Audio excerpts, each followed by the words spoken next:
this part of the year we have the graduate parties or something like that. I don't know if you understand me, but when Yes. you finish, yes. And yesterday, how can I say?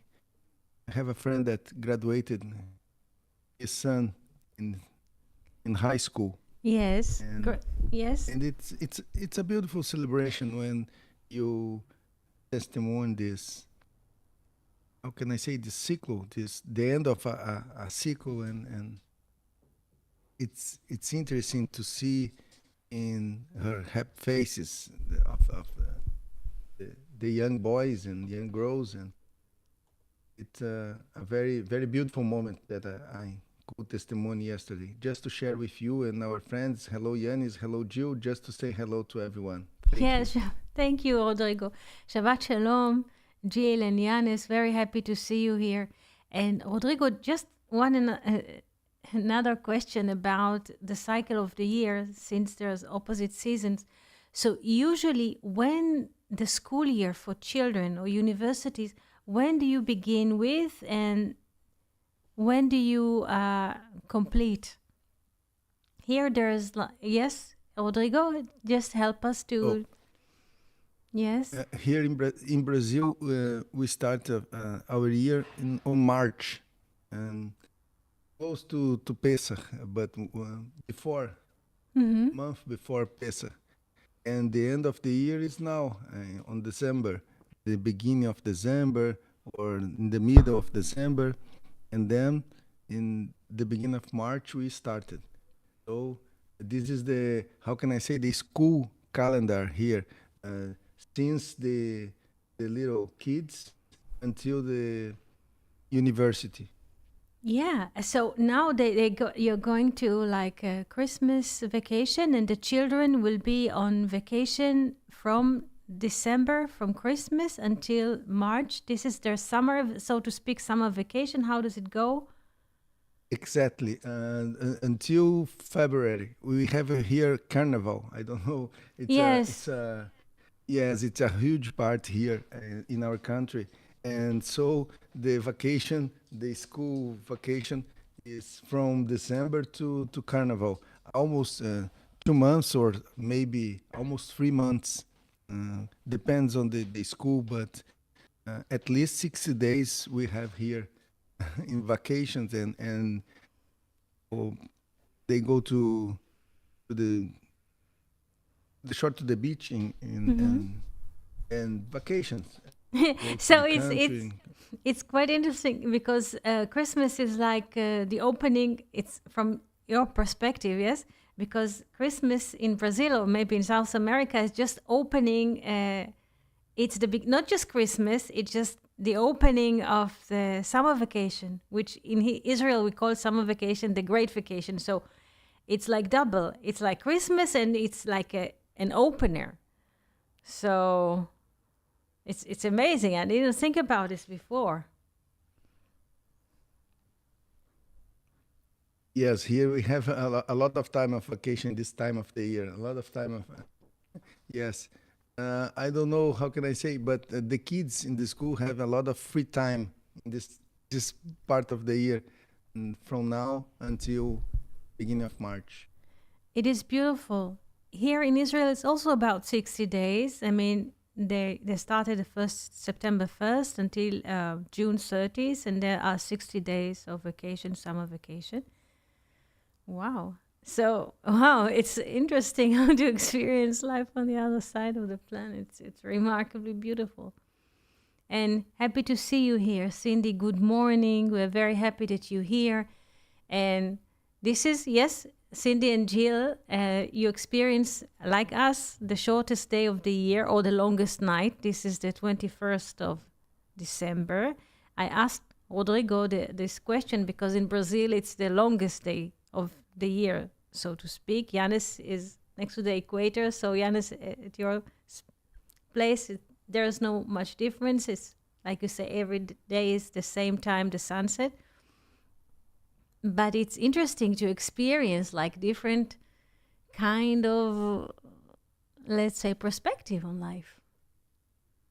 Yes. Yes, yes, it is. It is. It's a different how do you say concept, Cindy. Now they're going to have Christmas and the highest summer day, and now they're going to have a summer vacation for the children. So Christmas is like double or triple happiness. Just the school year is ending, universities. It's amazing what's going on. And then there's a carnival on February, so it's so different. Great to hear this perspective. Now, do you have any questions that you would like to ask or share experience that you have with us? A book that you read, a painting that you saw and you were impressed? You're most welcome. Hello, we have a new friend here on YouTube, BW. Yes, hello, hello, Shabbat Shalom. We are very happy that you're here. Hello, Abigail. Good afternoon. Happy to see you here.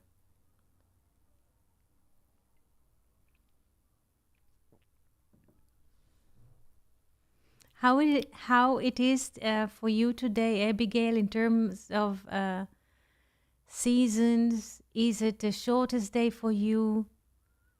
How it is for you today? Because here and also in the States and Europe, like above the equator, we experience the shortest day in the year or the longest night. And how it is for you, Abigail? How it is from your perspective when the sun rises, when the sun sets, this time of the year for you? We shall be happy to hear what you experience in this time of the year. We say December, and this is considered to be the 12 months, but originally December is Deka. It means it was the 10th month of the year. Just during the time, 2 additional months entered to the calendar upon carrying the name of the Roman emperors. July and August. Julius Caesar, July entered.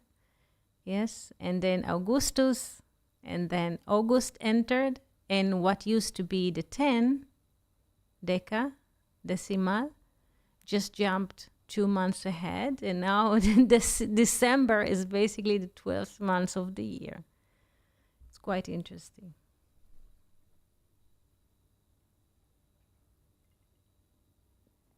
When September, we now count it as the 9 months. Septum, it means 7.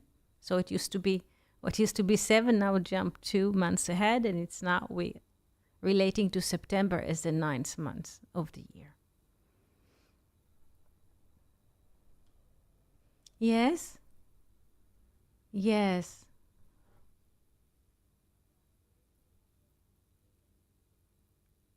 Oh, it's almost sunny. Yes, I see. I see. It's quite interesting.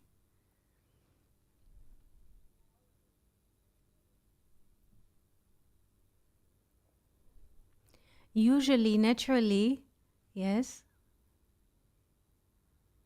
Yes. Yes, you can read about that. Yes, there was, yes, there's, yes, yes, of course. Yes, yes, they did. You can read, this is very, very interesting.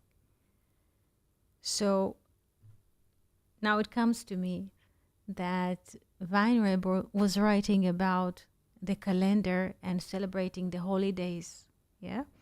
And he was saying that long before, now there are few holidays that we are celebrating or familiar to us. But even long before, people used to relate to the time of the year and to the changes. Even now we have, let's say, familiar names relating to the holidays, but also before us. And before, people used to relate to the cycle of the year, to the changing of the seasons, to the changing of the light hours. And they used to celebrate it. So it's very, very ancient, their relation to the source. This is how, in a way, humanity relates to the source, usually in those cardinal times. Yes, 21st December around, because 24th Christmas is close to the 21st. So around those days, there are usually celebrations or holiday. This is how humanity relates to the source. It is quite interesting.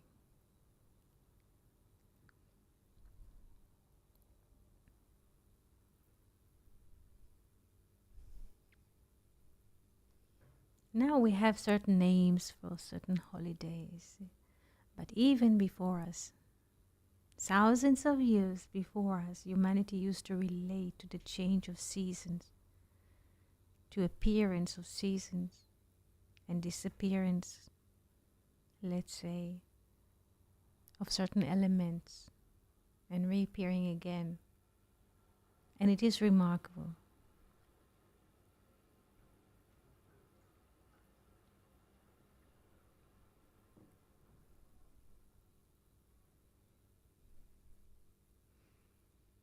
Yes, Jill, would you like to speak? You can unmute.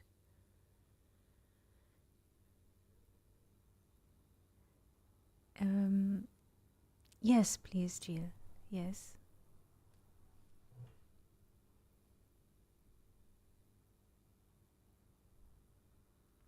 I hope we can hear you now.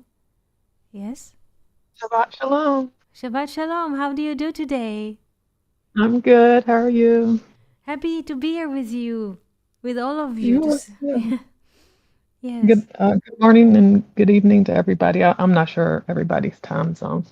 I did have a question because when I hear you talk about the calendar, um, I never even really knew about the calendar, how the days were formed until I started coming into the classes.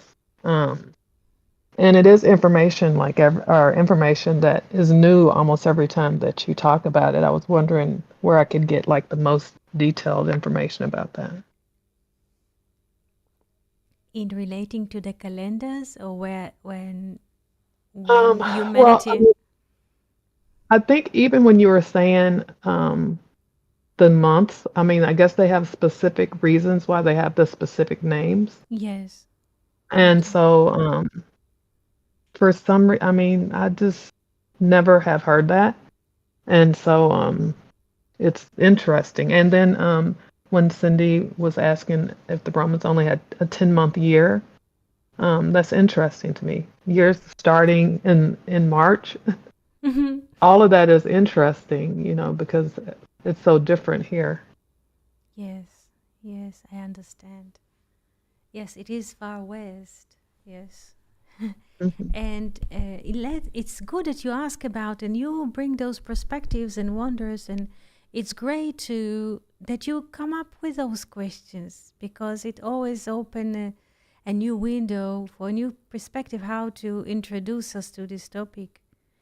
Yes, in general, and you said like what the year starts in March. Yes, this is a great question. I actually just was listening to that this morning. There was somebody saying that the year actually starts in March, and I had heard it in your class before. Yes. I just don't know how it ends up that the year for us starts in January. Yeah. And so I think it changes everything. It changes like the dynamic of everything. Yes. Yes, there are beautiful, how do you say, laws and text about that the year starts in March. Yes. And Mars, you say March, and Mars this is the same word. Some people say March, some people say Mars, and Mars is the god of war. Yes. And usually in ancient times, when March, the month of March, was starting or appearing, slowly the lights of the winter, the darkness of winter disappears, the days are getting longer, we're approaching spring, and when there's like it's getting warm or warmed up, or people get some kind of energy, in a way, the season of wars is starting. Please, have you heard it before? Have you heard it before, this idea about I March, Mars, and have, so. yeah, I haven't. I'm sorry. I No, I'm haven't just before. asking in general. No, it's not personal. It's just to. Okay. I try to. I'm just like going now in. I'm walking in the dark because I don't know where people are coming from, what they've heard, or it's the first time that you are hearing. Did you hear any correlation between the months of March, yes, and the Greek? No. Who is answering? Cindy says no. Janus, no. Abigail, yes, you heard it. And Rodrigo, did you hear a correlation between the months of March and the god of war? Is the first time you hear it? Or you are familiar? Yeah, because of the zodiac. So Aries, okay. So everyone has some kind. Very good. So it's just to see where we are walking. Yes, traditionally, March, this is spring, 21st of March, this is spring. And this is where all the armies use to gather their power, and usually wars are starting at spring, like with the first buds, like in nature. Also, people are ready to leave their, let's say, sheltered places and go for war. So there is a correlation between the name of the month, March, and Mars, the god of war. This is the perspective, in a way, the Roman perspective. Also, since Jill was asking March, in a way, this is the beginning, the school year starts in March. So there is a beautiful discussion in the Babylonian Talmud, or in the times. What is the Babylonian Talmud? Is about the time of Jesus, approximately 200s maybe, into the counting. This is a documentation of ideas. So this is why I mentioned from time to time this source. So there is a beautiful discussion where to begin with. First of all, there's a question to start, let's say, from September, which is fall or autumn, where we start to count the years from September, fall, autumn, or to count or to start the year from spring. So there's a beautiful discussion. So first of all, we're even introduced to this question from where to start counting the beginning. So the similar, perspective is that both in fall and in spring, we have equinox. What does it mean? The hours of the light are even to the hours of darkness. This is equinox, that the equi from equal, nox is like night. When the night hours are even to the hours of the day. So since in spring and in fall we have this equinox, so we have twice. Yes, spring and fall. Question comes, where do we start counting? Where the year begins, in the autumn or in spring? And the sages are saying that there is a beginning. We are counting time. Rosh Hashanah, in a way, starts at fall. But from the book of Exodus, we hear a different perspective. The book of Exodus says that spring, yes, or Nisan, is the beginning of counting. Yes? So there's a problem. Why two countings? And the sages are explaining. We are counting from September, the birth of time. And in time we have duality. And in situation of duality, we have dualistic relation, parent, child, master and servant, slave and a king, and so on. But in spring, this is in a way the birth of the soul. So spring is the counting of free people, of freedom. Freedom counts, so says the book of Exodus, from spring.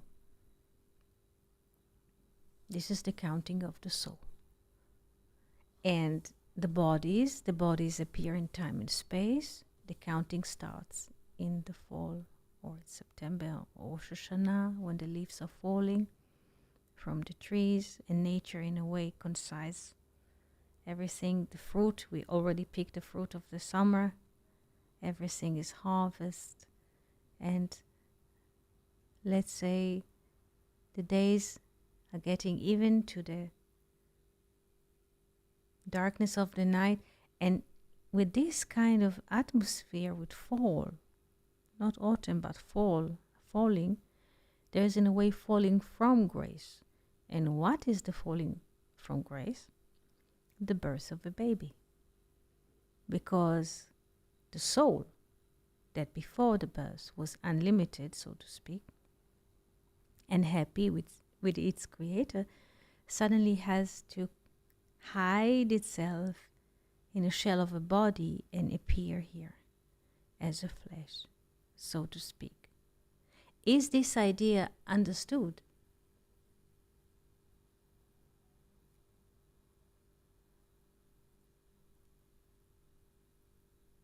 So in a way, so far we have counted only 2 beginnings, but there are more, yes, and we shall survey, at least from the Hebrew calendar perspective. And there is another one in February, around, or January. This is Shvat, or Tu B'Shvat, yes, in which we are celebrating the celebrations of the trees and nature. And there's another one in Elul, just shortly before September, yes, and then when we bring the 10%, the 10% to the temple, so there's a counting. So there are many, many ways to look at the cycle of the year and relate to the beginning, to the end, to the middle, to what is happening. By the way, the last project of Weinreb was to write a book for every month of the year. And yes, to relate to, let's take June and to write about June or Sivan, and this was his last project. He wanted to write about every day in the year. This was his last innovation, but he completed only 4 books, and then he passed away. It was because in a way he has had this perspective to share. And we have, I think, the 4 last books, yes, that he focused, and each month, like, the writing was from the perspective of the month. The voice of the book was the voice of the month. And in the voice of the book, there are 30 different stories, and each one is expressing the date of the month. This was his last innovation. He related to this in a great seriousness.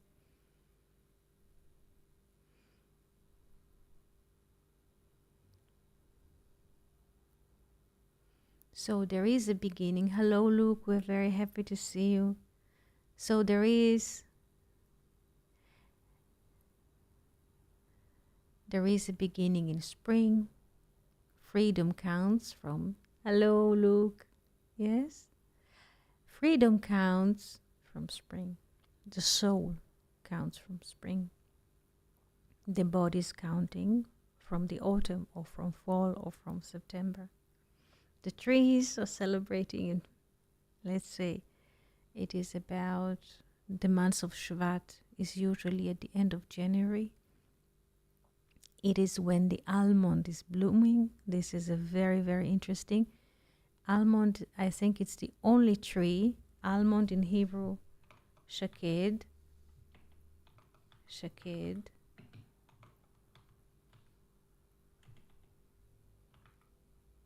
Shaked. Almond. This is a very special tree. In English we say almond. Shaked has the same letters of Kadosh. Kodesh is holy. It's the same letters but in a different order. And this special tree blooms when there's a snow.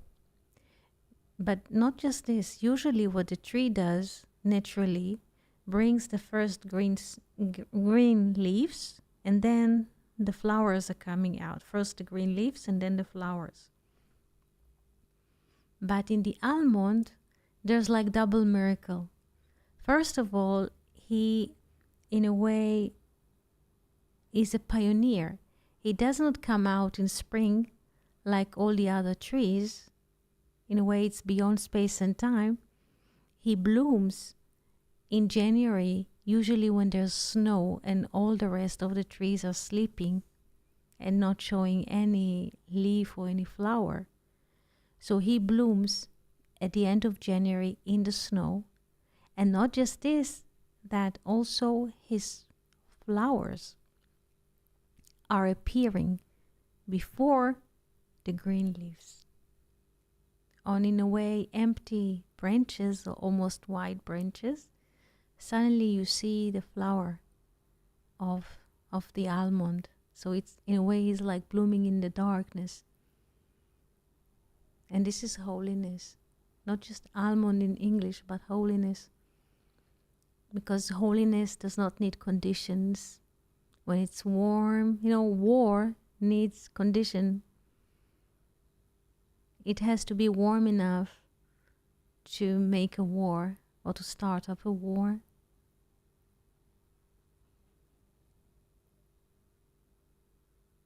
But holiness does not need any conditions.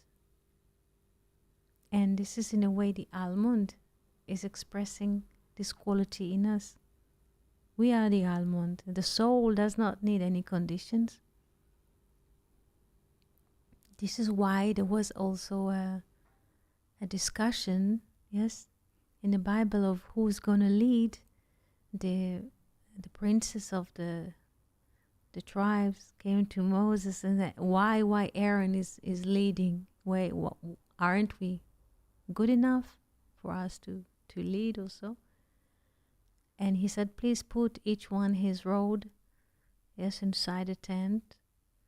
And the next morning, Aaron's rod was blooming with almond. So in a way, this is not just Aaron's rod, but because there aren't any two. The soul does not need any special conditions to bloom or to appear.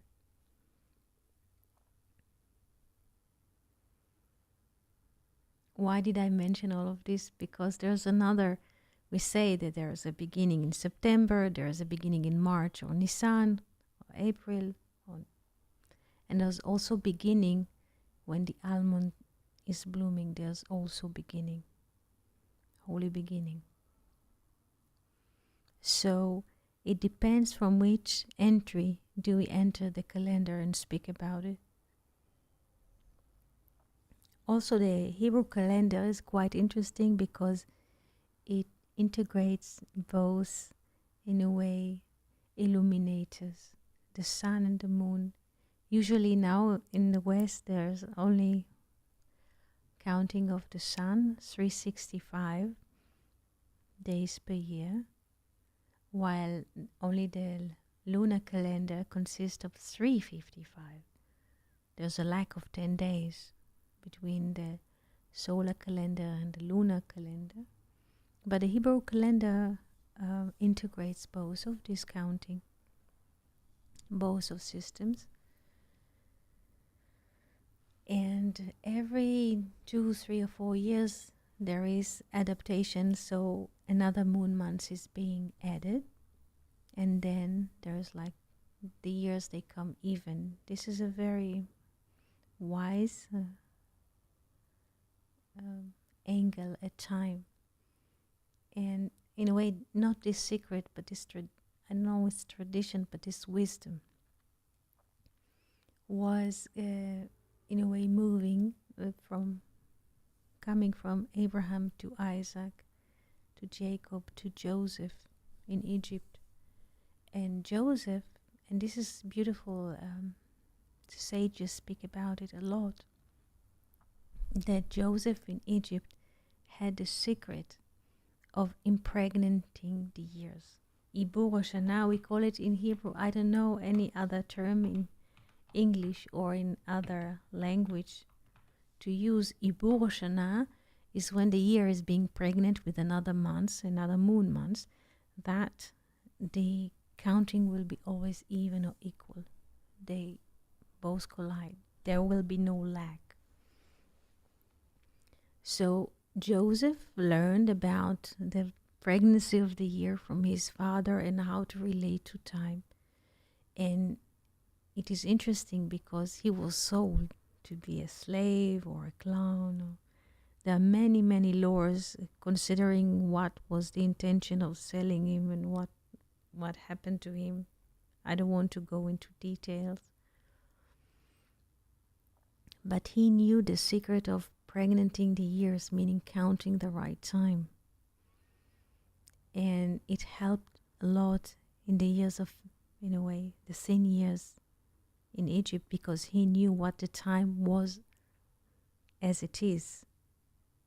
Not as people think it was, but as it is.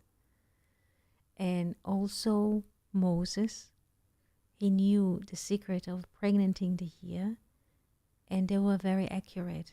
This is why the first mitzvah, or people think, we always ask, what is the first, in a way, not command or mitzvah, good deed, what is the first, they say in Hebrew mitzvah, but it's not command, it's more recommendation, yes? It's not, because mitzvah is not just an order or command of the army, which is translated also, but it's a recommendation, which is gathering people together. So what is the first recommendation of the Bible? So people usually are saying, be fruitful and multiply. This is what people catch. This is not a recommendation. The first mitzvah, yes, is the recommendation that put people together, is what is written in the book of Exodus. This is the first mitzvah. החודש הזה ראשון הוא לכם. This month is the first for you. It is the first to all the months of the year. This is mitzvah, the recommendation of Kiddush HaChodesh, to make holy the counting of the months. Kiddush HaChodesh, mitzvah Kiddush HaChodesh. You see, mitzvah is not from commanding, but it's from teaming up people. Mitzvah Kiddush HaChodesh.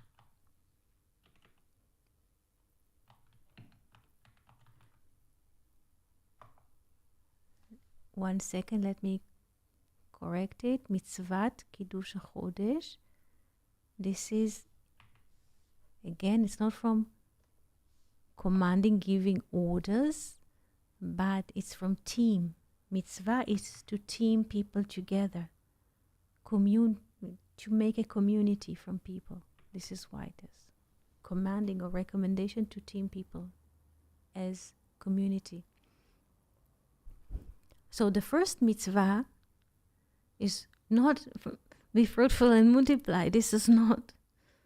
The first one is mitzvat Kiddush HaChodesh, to make holy or to relate to the beginning of the month, or to the appearance of time, or to be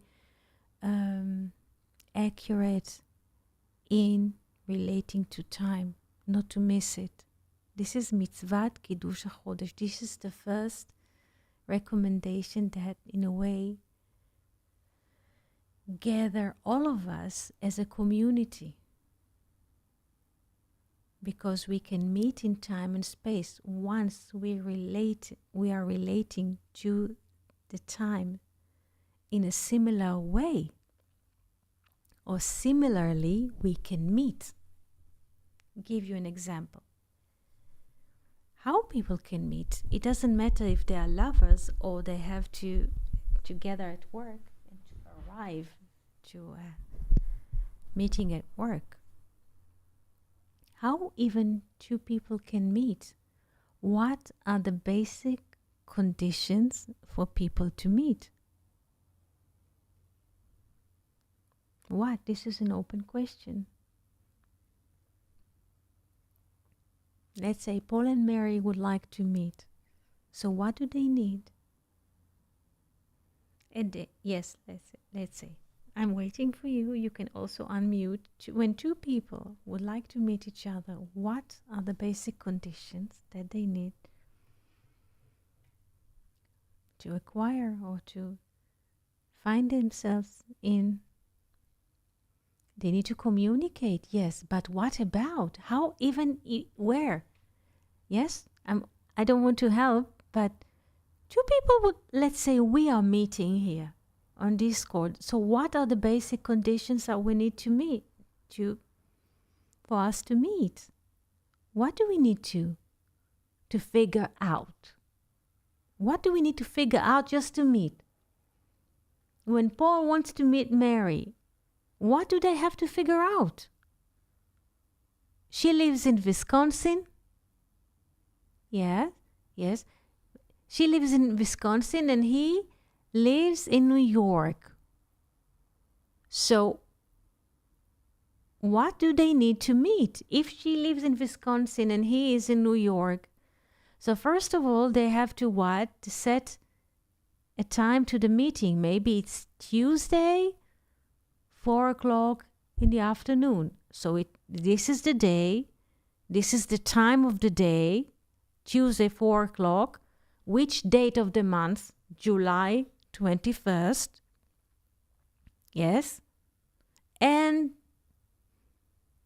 a meeting spot. Time and space. Very good. Otherwise, they cannot meet. Yes? All of us could meet here together because everybody knows, according to his time, local time, where when the meeting is happening, and all of us can arrive at Discord and meet. Yes? So this is the first condition, mitzvah, that gathers all of us together. We are speaking of the same thing. Otherwise, we cannot meet. When Paul comes from New York to meet Mary in Wisconsin, so it's Tuesday, 4 o'clock, 21st of July, and which coffee house, yes, so it's also the place and which country or state. All of those conditions need to be clear for both sides that they could meet. And there in the meeting there's a lot of happiness. Therefore, the first mitzvah is to what? Kiddush HaChodesh, to make holy the new moon birth or the appearance of time. Because once you relate to time, people can gather and meet. Communities can have the ability to assemble and come together, and then we have what? Civilization. Because all of us are speaking or being on the same page. This is the beginning of civilization.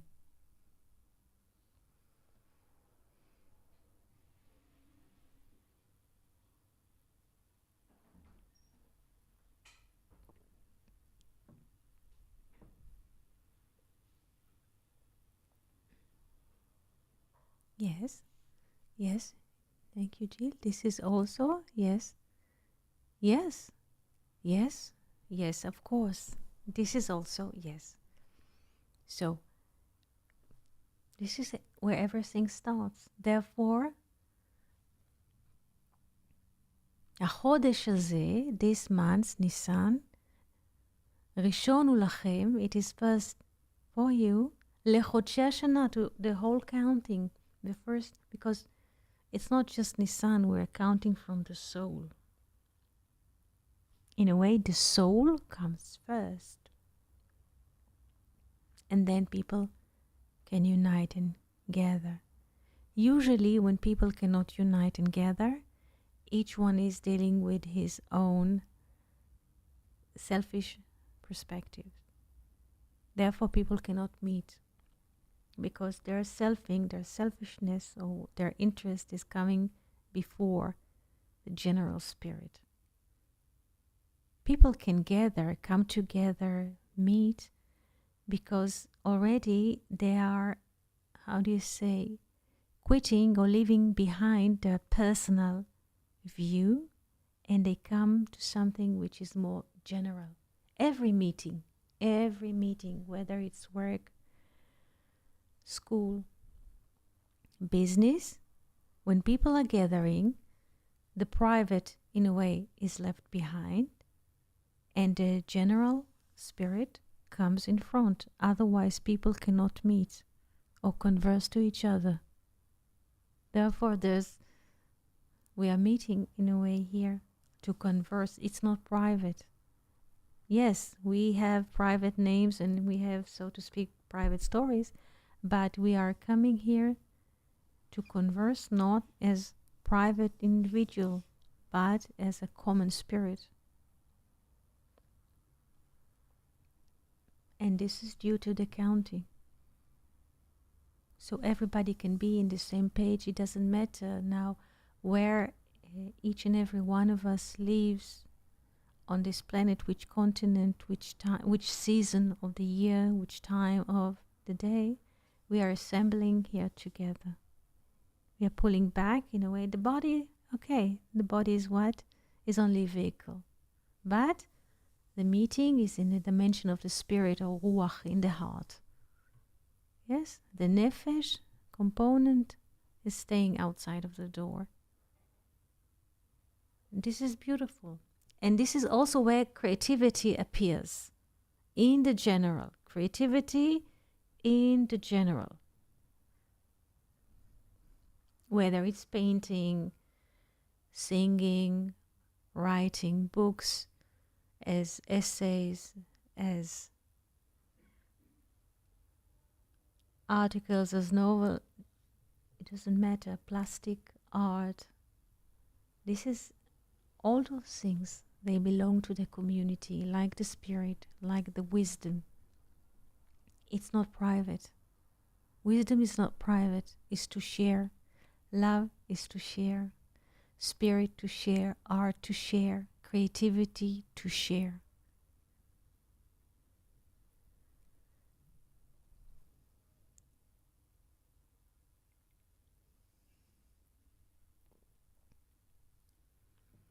And this is amazing because you see, there's holidays now. We are in the season of holidays because people are relating similarly to the time, so they can gather. First as families and then as communities and so on. But this is the, how do you say, the basic conditions relating to time. Even if you don't have a clock. Like in this beautiful song from the movie Hair. When the moon, this is a triangulate, yes? When the moon is in the 7th month and Jupiter aligned with the Mars. Yes, it's not an accurate time, it's when constellation, yes, appears. Yes. Yes, thank you. Yes, this is, yes. This is very interesting.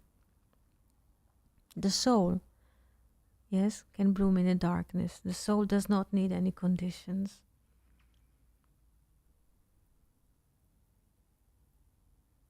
We are taking ourselves, it is very interesting to bring it, we are taking ourselves to be in a way bodies because we see an image in the mirror when we comb the hair in the morning, or we saw it before we go out, so there is an image coming from the mirror. So we tend to relate to ourselves as those two hands, arms, going to work, but this is only a reflection of the body. This is the vehicle. But what speaks through us is the general spirit. There are appearance of different bodies in space and time, but what generates the speech or the communication is the source, and the source is not limited. So in a way, the fact that we're looking in the mirror, in a way, how do you say, distorts the reality for us, because we are relating to the image and we think this is myself or this is who am I, but this is not. It's a vehicle for the spirit, and the spirit is not limited at all. And also we are not limited, but we, in a way, the brain always broadcasts to us that we are limited. And this is the limitation, starts with the limitations of the body. Yes, Cindy? Yes? There was a time where much...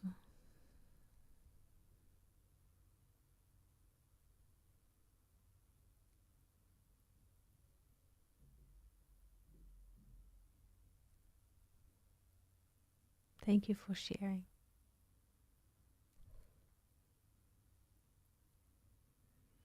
So, in a way, the information that comes to us from the mirror, because in the mirror, before we leave the house, we make sure that like the hair is combed and there's a jacket on, everything is okay. And then we leave. We are taking ourselves to be those bodies. When I say we, what is we, or who am I? So this is a good question. So the one who looks in the mirror usually thinks that he is the figurine that appears in the mirror, but this is not who we are. We are unlimited spirit, unlimited source. That at this moment, the expression of one of the expressions of the infinite is going through this vehicle, but this is not what defines us. The body or the senses, they have borders, how much the eyes can see, a few hundred meters, how much the ears can hear, and so how far the nostril can detect. This is the senses, which embedded in a way are connected to the body through the brain. But we are a spirit, we are not limited at all. So what appears in the mirror is a great, not just distortion, but also a great delusion. It's like a dressing.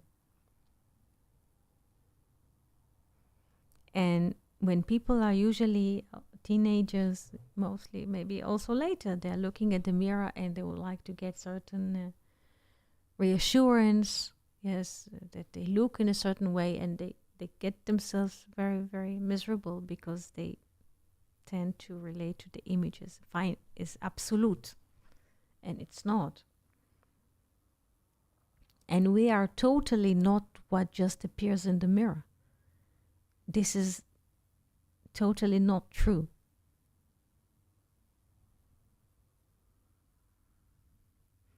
And we are tending to think that we are thinking our own thoughts and we have our private lives, but it's totally not true.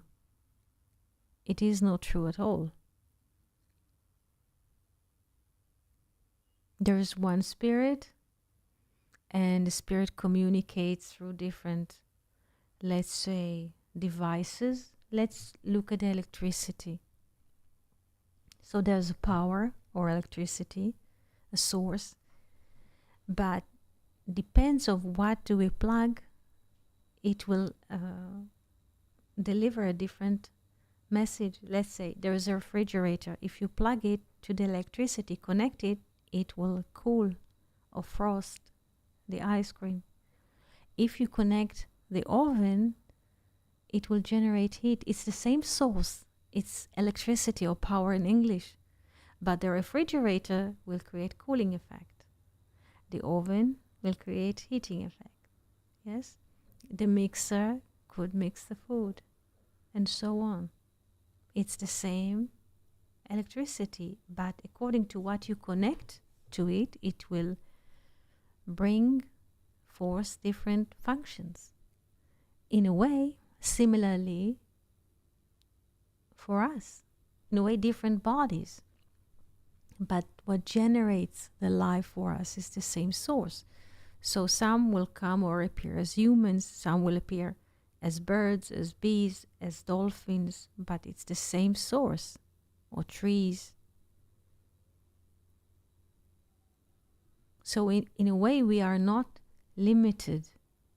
Of course, we should always hear this broadcast, my life, and my story.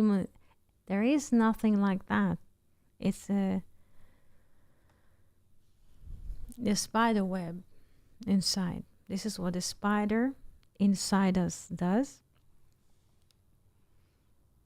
And it's not true. And this is what the sages are saying so beautifully about the spider. They always warn us. They say the selfing, they call it in Hebrew Yetzer Hara, evil will. It's not evil and it's not bad will, it's just selfing, the story, the self-narration. So they say the self-narration starts in the beginning as something almost not noticeable, like a spider thread, almost transparent, almost not, you cannot detect it. But when time progresses, those web are becoming stronger and choking more than ropes that are pulling wagons. This is the selfing. The selfing here is equivalent to the spider web or the spider thread. In the beginning, it's nothing transparent. Just you can move it with a finger, just to remove it, nothing. But as long as time progresses, or with the progression of time, those in terms of scientific, those are the strongest fibers or elements that you can find. They're very strong. This is selfing. It binds you all the time to the story.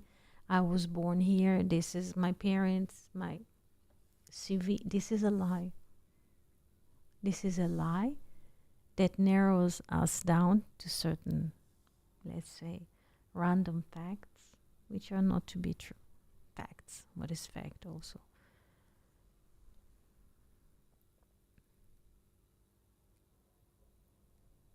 Therefore, this work comes Exodus and says this is the beginning. The beginning is the soul. And the soul is where people can unite, because when people can unite, there's no bodies anymore. And just like the common spirit.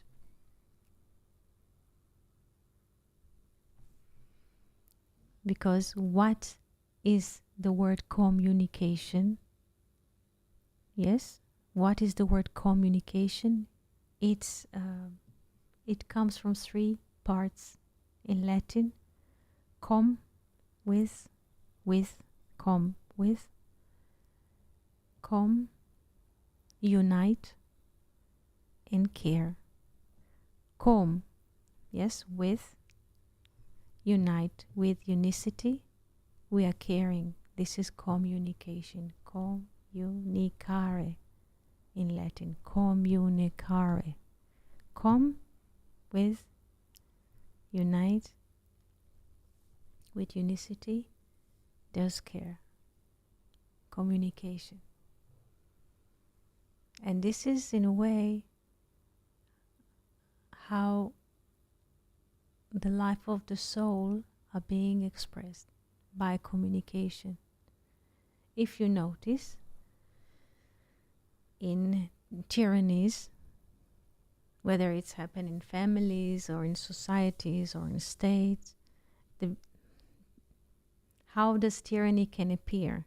There's interference of communication. There is no free communication.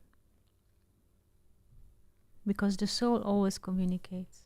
There is no disturbances. Tyranny is the opposite. They want to limit the communication. They want to control the communication. And you can see where freedom is and when there is no freedom, what is happening. So with this beautiful message about the soul and about the seasons of the year, I would like to greet each and every one of you with a beautiful season, beautiful holiday, and see you here soon on Monday. Thank you all for coming and being with us. Thank you so much, and Shalom Shalom. Shabbat Shalom, Shavuot Tov, and see you soon. Happy Hanukkah. Merry Christmas, and see you soon.